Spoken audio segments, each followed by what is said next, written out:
The surface of the moon is scarred with tens of thousands of impact craters of various sizes.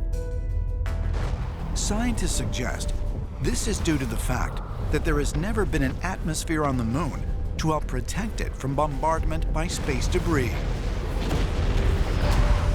There are no natural erosive forces, like wind or flowing water, to affect its surface. And there is little geologic activity to conceal damage done throughout the moon's history. When you study the distribution of craters, you find the surface is totally saturated. That is, that there are craters within craters within craters, right down to the smallest scale of size. One of the things that's really interesting about lunar craters is that even though some of them are very large and some of them are very small, they all seem to have the same depth. And that really shouldn't happen on a planetary body. There should be variation in depth. So why are the moon's craters so uniform? It's really, really unusual, and it's really not explainable in terms of conventional or established geophysics. Some of the craters on the moon are nowhere near similar to what they should look like. In fact, they are incredibly wide craters, and wherever the impact point is, they're convex, which means there's still the bulge of the moon, so this doesn't make any sense. It's likely that there is something under the lunar surface which is very resilient and which is preventing craters going any deeper than they do. This could only really be either much harder rock, which it can't be because of the mass of the moon, or alternatively a metal sphere of some kind which is preventing more damage. Does the uniform depth of the craters on the moon suggest some sort of metallic barrier underneath moon rock and dust? But if so, why wouldn't mainstream scientists acknowledge this?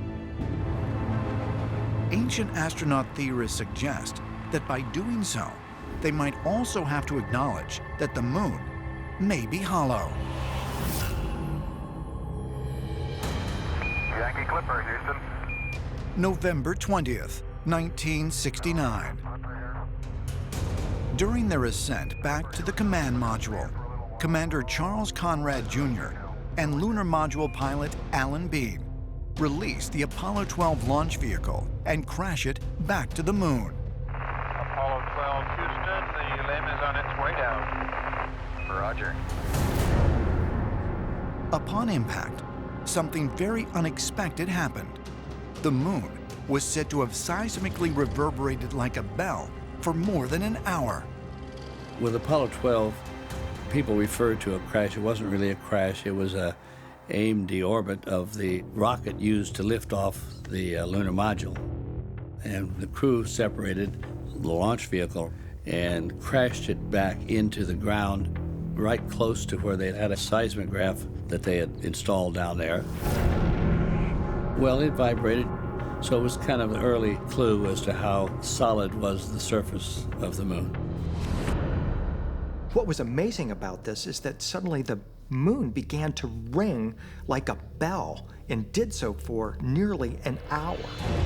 Dr. Wernher von Braun, who was then the head of NASA, decided that for Apollo 13, they were going to intentionally crash a heavier portion of the rocket into the lunar surface. And when they did this, the moon rang like a gong this time for over 3 hours into a depth of over 20 miles.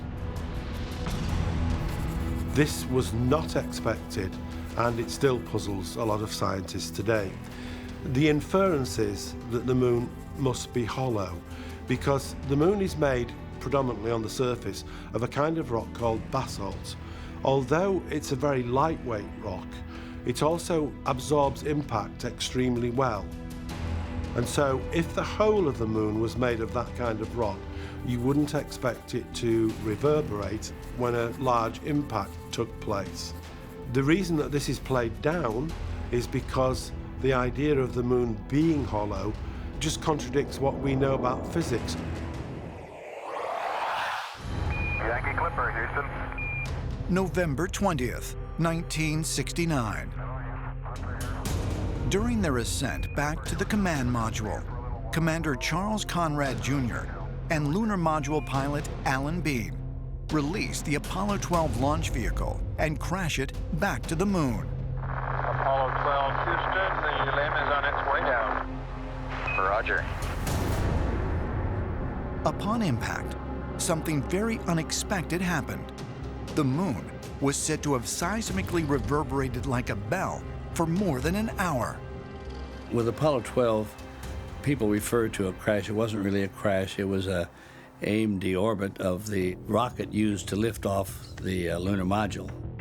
And the crew separated the launch vehicle and crashed it back into the ground right close to where they had a seismograph that they had installed down there. Well, it vibrated, so it was kind of an early clue as to how solid was the surface of the moon. What was amazing about this is that suddenly the moon began to ring like a bell and did so for nearly an hour. Dr. Wernher von Braun, who was then the head of NASA, decided that for Apollo 13, they were going to intentionally crash a heavier portion of the rocket into the lunar surface. And when they did this, the moon rang like a gong this time for over 3 hours into a depth of over 20 miles. This was not expected, and it still puzzles a lot of scientists today. The inference is that the moon must be hollow because the moon is made predominantly on the surface of a kind of rock called basalt. Although it's a very lightweight rock, it also absorbs impact extremely well. And so if the whole of the moon was made of that kind of rock, you wouldn't expect it to reverberate when a large impact took place. The reason that this is played down is because the idea of the moon being hollow just contradicts what we know about physics.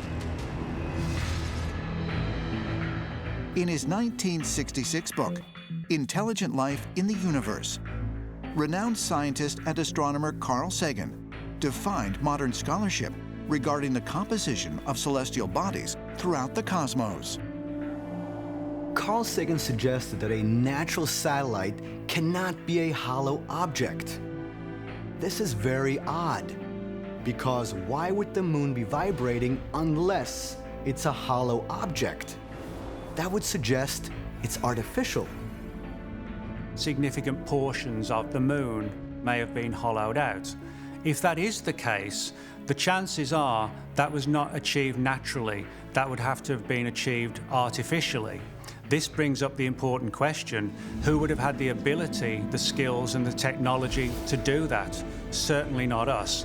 That would only have to be the work of extraterrestrials and no one else. Humans have been mesmerized by the moon since the dawn of man. And although many theories have been proposed, scientists cannot say with absolute certainty how this celestial object came into being. When I was a student, nobody really knew where the moon came from, and because it's so relatively big, this was a real problem. And I think that there is a tendency to think that moons get somehow captured by the parent planets. If you've got one body here and another body coming along, it can't just get trapped into orbit like that. The difficulty there is just basic physics. So this remained a puzzle until about 20 years ago, when another theory came along, and that is that the proto-Earth was very early on in the history of the solar system hit by a Mars-sized body, hit obliquely, that this Mars-sized body ploughed into the center of the Earth and became the Earth's core, and a lot of the outer material got stripped off by this gargantuan collision and coalesced to form the moon. Now, they had to come up with a very bizarre theory for how the moon came into being, because all the conventional theories don't make any sense. The best theory of the moon's formation is phantasmagorically catastrophic collision of two things, at just the right angle to form this belt of debris that then formed the moon. But the moon, its exact size is such that it gives us total eclipses. Its disk exactly covers the sun. And the chances of that occurring are so literally astronomically small. It's very disturbing. The sun's diameter is 400 times greater than the moon. And coincidentally, the sun also happens to be nearly precisely 400 times further away. This is the reason that the sun and the moon appear the same size in the Earth's sky, and why we on Earth can experience eclipses of the sun. It's just perfectly in that orbit to eclipse our sun. The odds of the moon being in that orbit accidentally are 1,000,000,000 to 1. So that right there is evidence that our moon is in a perfect orbit around our planet that's not accidental. In order to have a solar eclipse, the moon has to be exactly the size that it is, which is 2,160 miles. Not 2,161, not 2,159, but 2,160 miles at its equator. And there are people out there that actually think that's a coincidence. The fact is that is by design. Throughout our observable galaxy, this relationship and others have not been duplicated. Other moons are sizably smaller by comparison to their mother planet. Earth's satellite not only orbits closer than it should for its size, it is also the only moon in the solar system that has a near-perfect circular orbit. And no other lunar bodies are known to have such a stabilizing role as the moon has with the Earth. Recent computer simulations have shown that without the moon's presence, the Earth's axis tilt would be completely different than it is today. We might not even have seasons as we know them presently. Without the seasons, it could be very difficult for life on Earth. So the moon is actually performing an incredible function. It's life-sustaining. Without it, we might not be here. In the early 1950s, the American public seemed to have an insatiable appetite for science fiction. It seemed that in the wake of the atomic bomb, anything was possible. Wernher von Braun viewed this fixation as his opportunity to get the public to share in his dream of space exploration, and initiated a plan to turn science fiction into science fact. In 1952, he captured the public's imagination with an illustrated series of articles in Collier's magazine depicting life in space. Wernher von Braun was a mixture of scientist, engineer, and visionary. Von Braun was that rare combination, and perhaps the mystic visionary in him lifted his work above the common sphere of scientific and engineering achievement. After the Soviet Union launched Sputnik in 1957 and became the first country to send a man-made object into Earth's orbit, America's interest in space shifted into high gear. And over the next several years, Wernher von Braun led the design team that sent the first American satellite into space and a man into orbit. All aboard rockets based on von Braun's original V2 designs. 3, 2, 1. But as impressive as these feats were, the next step man would take would be far greater than any that had come before. Radio check and verify. On July 20th, 1969, 57-year-old Wernher von Braun watched from inside Mission Control as a human being, for the first time in history, stepped foot on a celestial body other than Earth. We copy you down, Eagle. Tranquility Base here. The Eagle has landed. That's one small step for man, one giant leap for mankind. Wernher von Braun's boyhood dream, which so many had called an impossible feat, had become a reality. We effectively went from horse and buggy to landing people on the moon in 60 years. It's a exponential increase in technology. It's an absolute explosion. It's phenomenal that we came so far so fast.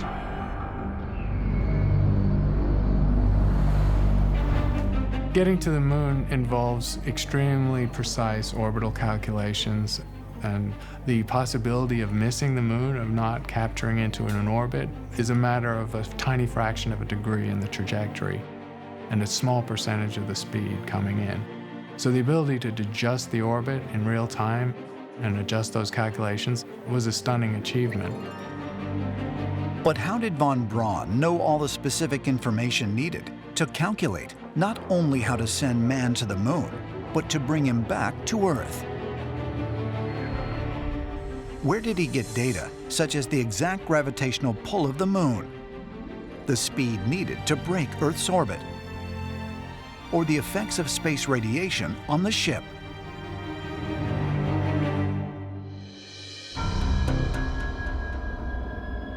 I consider it to be entirely possible that the endowment of extraterrestrial technology that fell into the hands of guys like Wernher von Braun was in fact a key element that allowed us to make technological leaps forward much faster than we ever would have been able to do if we were without the benefit of this advanced technology. Wernher von Braun wanted to go further than just send people to the moon and bring them back. Ultimately, he was talking about colonies in space. Maybe it was inspired by something extraterrestrial. Could it be that von Braun was not only guided by an alien intelligence, but that the incredible achievement of reaching the moon really was made possible with the help of extraterrestrial technology? November 1966. 3 years before the Apollo astronauts made it to the moon, the Orbiter 2 spacecraft situates itself in lunar orbit.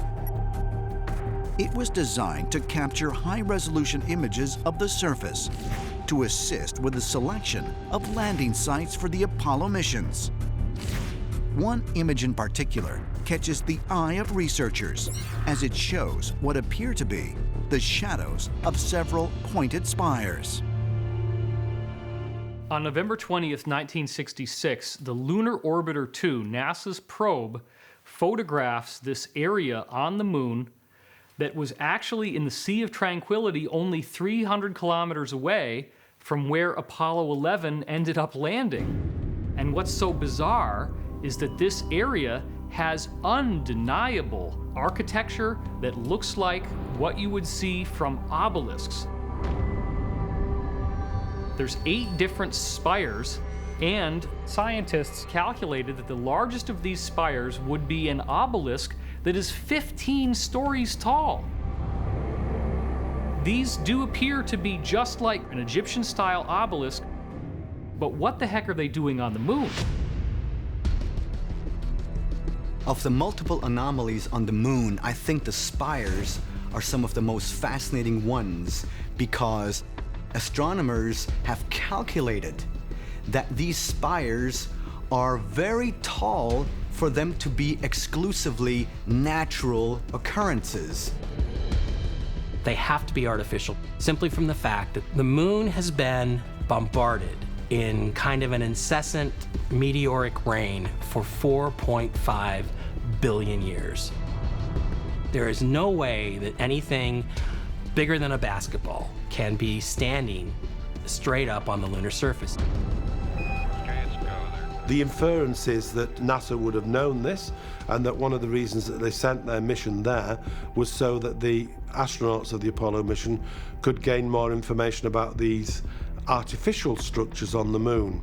Telcom, go. Jinsei, go. Ecom, go. Surgeon, go. Capcom, we're go for undocking. Roger, Eagle, undock. On Apollo 11, when the astronauts were descending to the lunar surface, they got this very strange computer alarm. It's 1202 alarm. 1202 alarm. The famous 1202 computer alarm, and then basically nobody knew what it was. What it came out to was that the computer itself was overwhelmed with information. Because Buzz Aldrin, the lunar module pilot, had turned on the radars on the lunar lander. It had two radars. It had a side-looking radar, and it had a docking radar. So in other words, you had one that pointed down and one that pointed to the side. Now, if there's nothing on the surface of the moon, if there are no artificial structures, if there are no spires sticking 10, 20 stories up into the sky, why would you turn on the side radar? There's no reason to, but Aldrin did it, and I think it's because he knew, and NASA knew, that there was some danger of running into these things. Is it possible that NASA actually has knowledge of structures on the moon? In 1960, NASA officials commissioned a report from the Brookings Institute to weigh the implications of the discovery of evidence of extraterrestrial life. Due to the findings of the report, researchers believe it was determined before the moon missions to keep any extraterrestrial findings hidden from the public for fear of social unrest.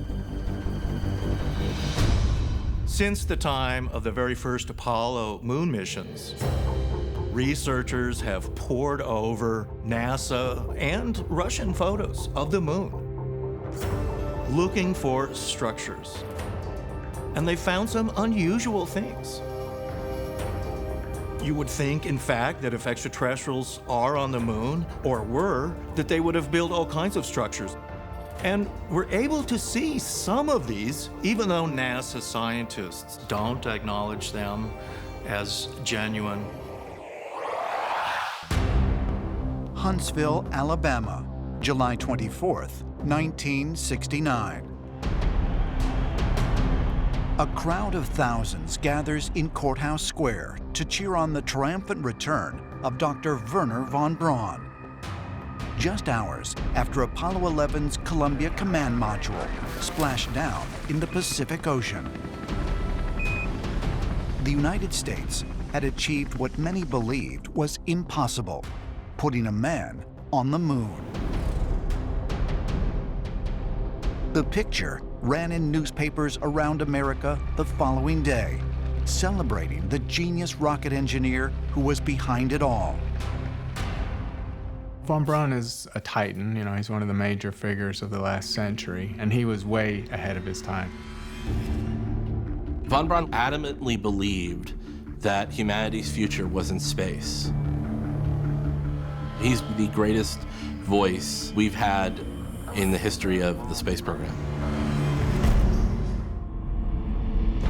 Considered by NASA to be the father of rocket science, von Braun is credited with either inventing or helping to develop many of the most sophisticated aerial technologies that exist today, like the supersonic anti-aircraft missile, the ballistic missile, the first American satellite, and the first U.S. space vehicles, including the enormous Saturn V rocket that enabled man to reach the moon.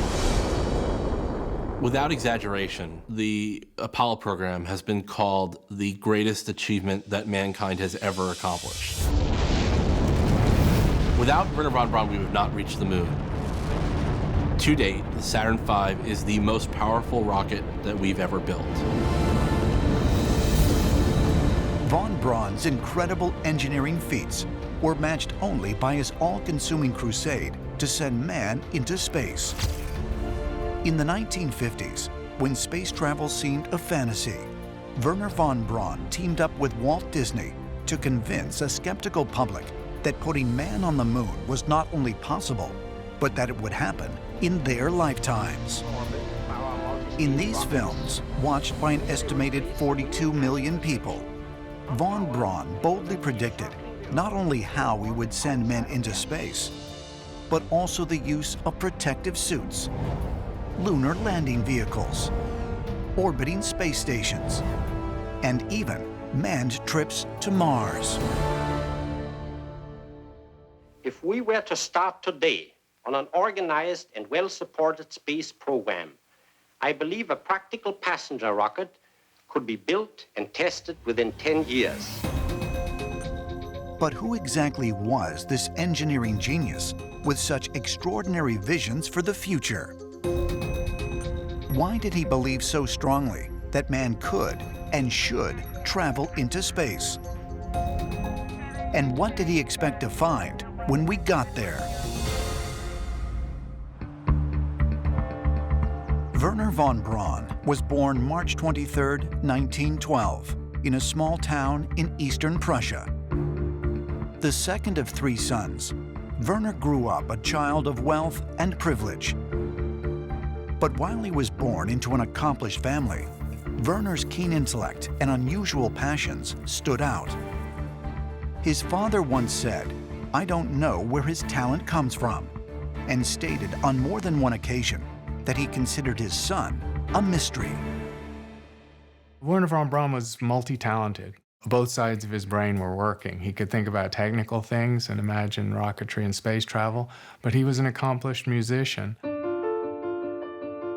And these traits manifested very early. I think his parents knew by the time he was 4 or 5 that he was very special. His mother gave him a telescope when he was young, and he looked at the moon and said, "I want to go there. I want to build the machine that will go to the moon." And of course he did, half a century later. Tranquility Base, Houston. Guidance recommendation is pings, and you're cleared for takeoff.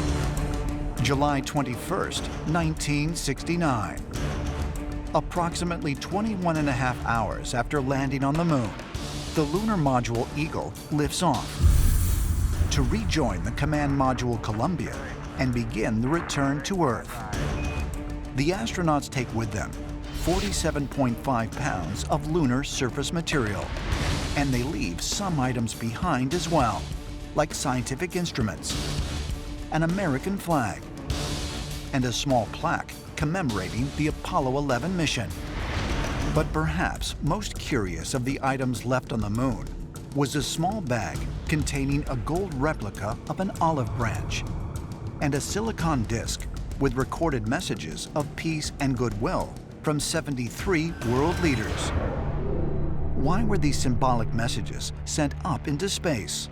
Some ancient astronaut theorists suggest that the mastermind behind the Apollo program, Wernher von Braun, was expecting to find more on the moon than NASA wanted the public to know. Wernher von Braun famously said that the next world war will be the war against the ETs. His remarks were hugely controversial. Some people have said that he was simply saying there can't be another world war now that we've got atomic weapons.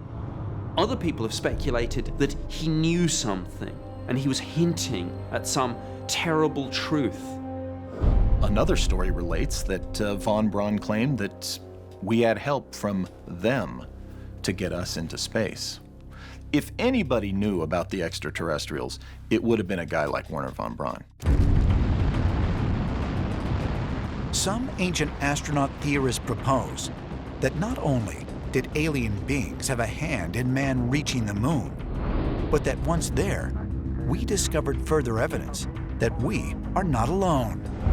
And they claim the strongest proof can be found by examining our last manned trip to the moon, the Apollo 17 mission in 1972.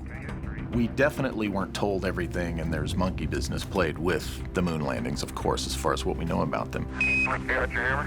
Apollo 17 was, in fact, a technology salvaging mission. Yeah, looks like there's been a geologist here before us. Some of it has to do with the actual landing site itself. There were several mountains in the area that don't really look like mountains. One of them is very hexagonal looking, and they bear a striking resemblance to actual artificial structures. The astronauts went directly for this hexagonal mountain. They parked on the hill above it, and then they got out of the lunar rover.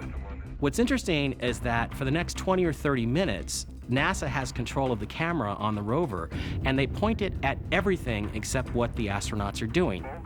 They had plenty of time to rappel down inside of this V-shaped depression. Okay, let's go on back. There I am. It's really interesting that we don't see any of the astronauts at all until they come back to the lunar rover. Here we go. There's no question that the mystery would be what they were looking for, what they found. Could it possibly have been ancient alien technology? Ancient astronaut theorists suggest that even more compelling than the hexagonal formation is what appears at another spot that was filmed.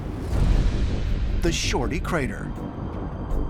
There is orange soil. Well, don't move it till I see it. It's all over. Orange! In Shorty Crater, you can see orange soil that was discovered at the landing site, and the reason the soil was orange was because it had a great deal of oxygen in it, which was kind of a surprise.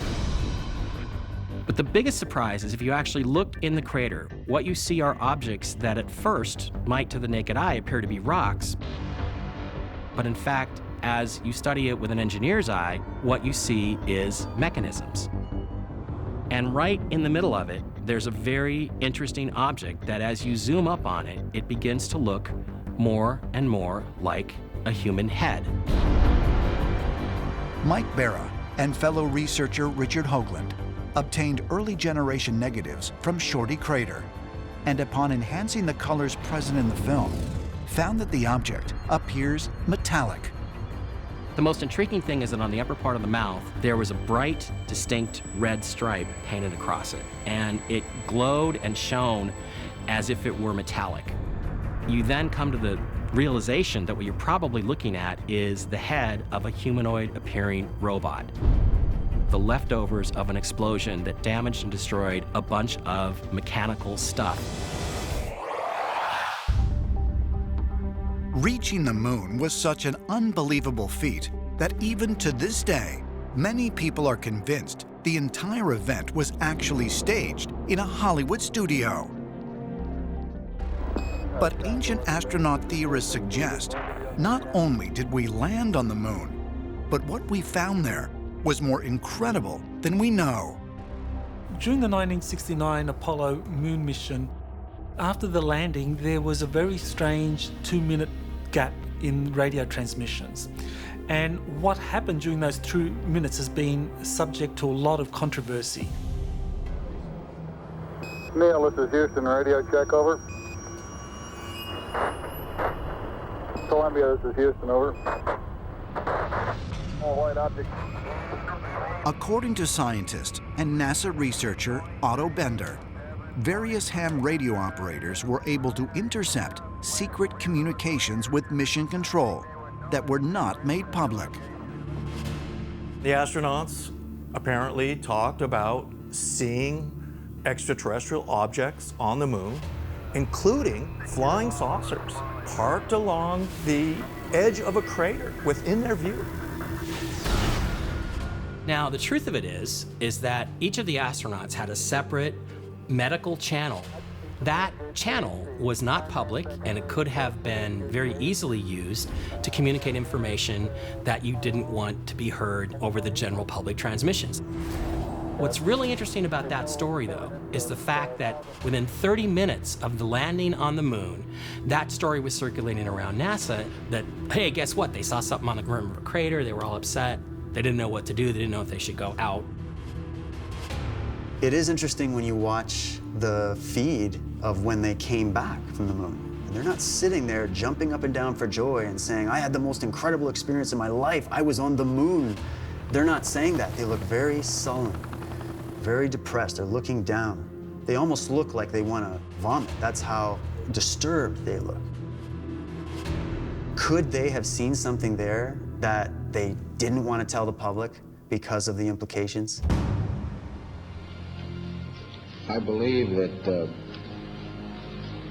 what this country set out to do was something that was going to be done sooner or later.